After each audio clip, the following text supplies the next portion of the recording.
When the war ended, many assumed the story of tanks was simple. The strongest, heaviest, and most powerful machines must have dominated the battlefield. After all, war seems to reward dominance, and it is natural to think that a tank's effectiveness is measured by its firepower or the thickness of its armor. Yet history often proves that surface-level assumptions can be misleading. When military planners studied the vehicles left behind, they realized that raw strength alone did not define the best tank. Some of the most formidable and intimidating machines encountered on the battlefield faced limitations that were invisible until they were examined in detail, and those limitations ultimately decided their real effectiveness. Across Europe, captured tanks from Germany, the Soviet Union, and other nations provided endless lessons. Engineers and military analysts scrutinized every detail, from armor angles to internal crew layout, engine performance, fuel efficiency, and the reliability of weapon systems. Tanks that appeared indestructible could be rendered ineffective simply by mechanical failure, poor terrain, or supply shortages. The idea that the most powerful gun or the thickest armor could win a war was tested repeatedly and found to be incomplete. The reality of combat demanded more than raw power. It required balance, efficiency, and adaptability. Heavier tanks certainly had advantages in direct combat. Their armor could withstand significant enemy fire, and their long-range guns allowed them to engage opponents before being reached themselves. In theory, they were dominant in straightforward engagements. But war rarely unfolds under ideal conditions. Muddy roads, destroyed bridges, narrow city streets, and harsh weather challenged even the most impressive machines. These environments exposed vulnerabilities that raw power could not compensate for. Tanks that were too heavy or unwieldy often became trapped, delayed, or rendered immobile at crucial moments. On the battlefield, being strong was not enough if a tank could not move where it needed to be. Reliability emerged as one of the most important factors in determining a tank's effectiveness. Vehicles with complex engines, high fuel consumption, and intricate mechanical systems required frequent maintenance. If spare parts were unavailable, or if repair crews were stretched thin, these machines quickly became liabilities rather than assets. Conversely, moderately armed and armored tanks that were mechanically simpler could remain operational longer, move more freely, and sustain prolonged campaigns. The best tanks were those that could survive both the enemy and the logistical realities of war, proving that endurance often outweighed brute force. Equally important was the human element.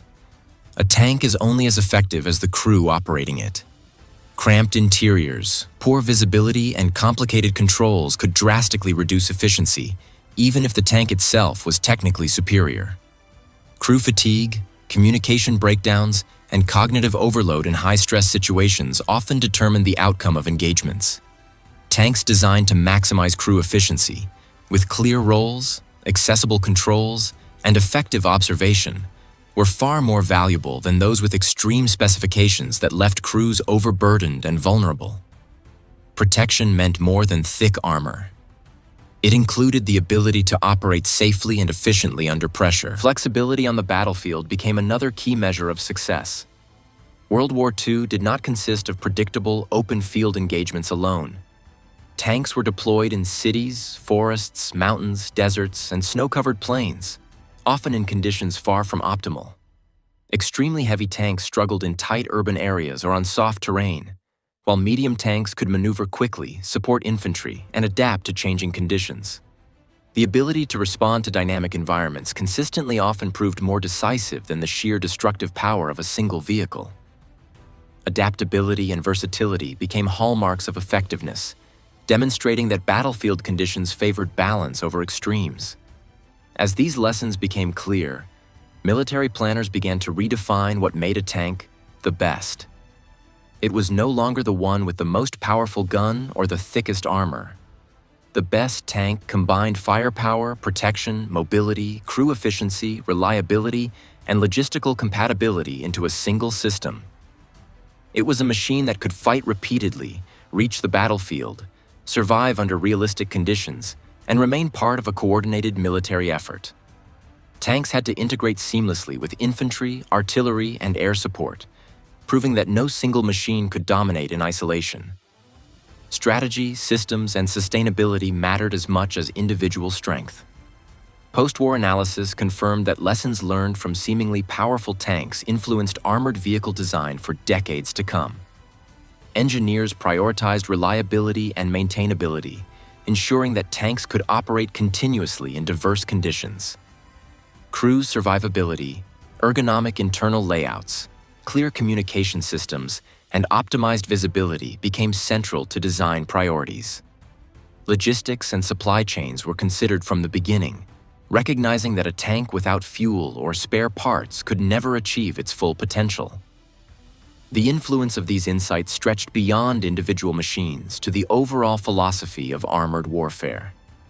Even today, modern U.S. armored vehicles reflect the lessons gleaned from World War II. Tanks are not designed solely for peak performance in isolated scenarios. Instead, they emphasize a balanced approach that values endurance, adaptability, and crew effectiveness alongside firepower and armor. Strategic planning, sustainability, and the integration of forces remain just as critical as technical specifications. The war taught that extremes are often fragile, while balance and coordination produce lasting results. The best tank, then and now, is not merely the strongest. It is the one that functions effectively as part of a broader system, maintaining its role under pressure, over time, and across diverse circumstances. Ultimately, World War II demonstrated that perception often misleads. The most intimidating tank, the one that looks unstoppable from a distance, may fail under the harsh realities of war. In contrast, vehicles designed with holistic thinking, balancing multiple factors, achieve far greater impact. Strength alone does not determine outcome.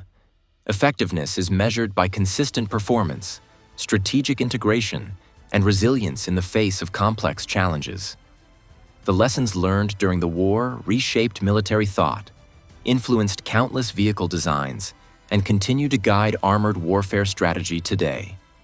The story of tanks in World War II reminds us that appearances are deceiving. Raw power is visible and impressive, but it is not always decisive. Endurance, adaptability, coordination, and human factors define true effectiveness.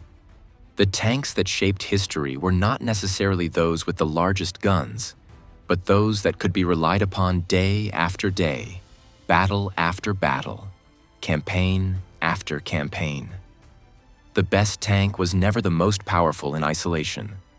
It was the one that performed, survived, and integrated seamlessly within a functioning military system, leaving lessons that endure long after the war itself.